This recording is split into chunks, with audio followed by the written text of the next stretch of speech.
Run Win, hello, this is James and Longsword James with movie reviews.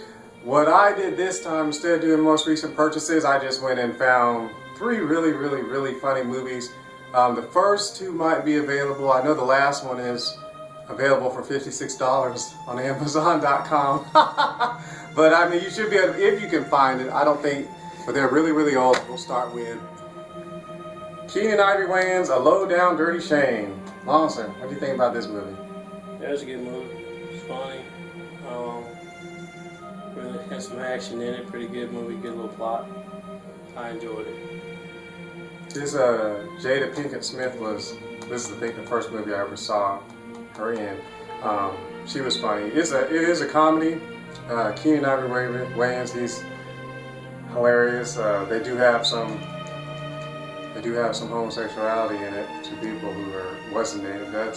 Didn't particularly care for that, but he's done, I think, 2 or 3 movies, and they're hilarious. I don't know, God's really blessed him with a good thing, and it's a completely unique story. I haven't seen a police story. He's a retired copper yet. I haven't seen a story repeat this. It's just completely unique the way the whole thing was set up. It's just like God really gave him some talent. The lady was pretty too, his little girlfriend, but it had some interesting things in it. I just liked it. It was funny. It's a funny movie. If you like to laugh, it's a good one. Keenen Ivory Wayans, he does a good job. His stuff is funny.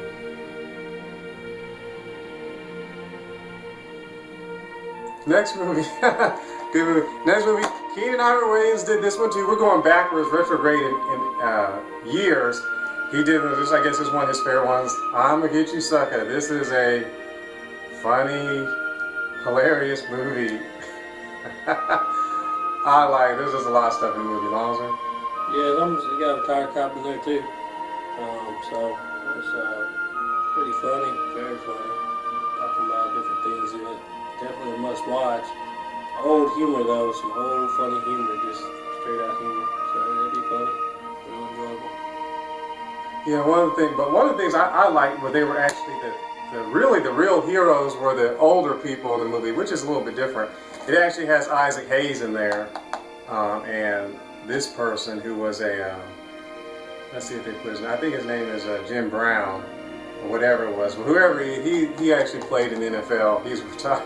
He was a retired football player, and they even joked about that in there. I don't know who the main character is, but they had the 3 older people in it. And Chris Rock is in here too, when he was real young.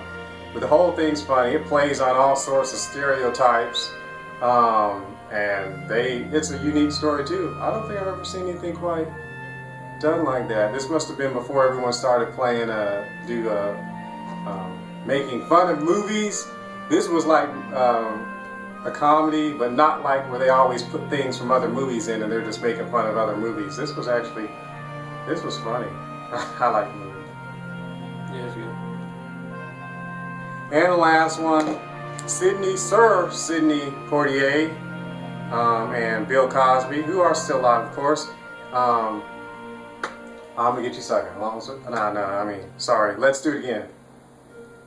Yeah, it's a funny movie, man. It's really good. Old, but definitely a must watch if you've never seen it before. It's I ain't gonna tell the story, but definitely an interesting movie. It's a really funny movie. My only 2 things in it. It does have a completely fabricated religion. I guess they did it because of what happened in the movie, because the people do use they do kind of use hypnosis, which of course comes from the Greek god Hypnos. They use that. That's probably why and with the way the characters, even though it's hilarious, the characters were kind of doing some shady things, and so that's probably why they didn't use Christianity, because the last movie Bill Cosby and him did, Sidney Poitier did, Uptown Saturday Night, the people were Christians and stuff, so they probably did that because of the content. But this has, what's this, Jimmy Walker. These are older people from comedies. He was in whatever, and Lee Chamberlain, Denise Nicholas. Apparently she was a real good actress from years ago. And John Amos. And the other person, what was his name? What was the young person? Calvin Lockhart too. This is a really funny movie. It's just, I mean, we're withholding the storylines from you because, but like all three of these movies, the storylines are, I haven't seen anyone try to repeat them. So they're really unique stories, and there's really nothing has actually come close to any of these movies, but you will really, really, really enjoy watching these movies. They're just funny, and I think, yeah, that's it. Gosh, I know what to do. But yeah, they're funny. I like them. Yeah, it's a really good movie, man. Like I said, it's a must-see movie. And I know some of the names he said, you ain't gonna recognize. So most people aren't gonna recognize it in this generation. But you have to look up some of them old actors, probably in some other good movies. Yeah. Well, I mean, we didn't even see them. When we were kids, I didn't know who they were, but our mother did recognize the names. She recognized the people too. But they're funny, and they did a good job. And it was one thing about all the movies I would have to say is that everyone played their part real well. I mean, it wasn't like one person was dominating. It was like every single person. I guess they really knew how to act. I would say back then, but back then everyone was really doing a good job. All the parts were unique, and that's it. Anything else? No, man, it's good. Yeah, back in the day, I guess they had to act for real, but nowadays you got all these special effects. People aren't really acting. Just sort of just going through with special effects, doing everything. But yeah, they're really good. They're really good movies. Enjoy them if you. God bless you have a chance to find them. They should be around somewhere. Of course, this one was made in 1975. So, but anyways, we love you and God bless you and live, move, be.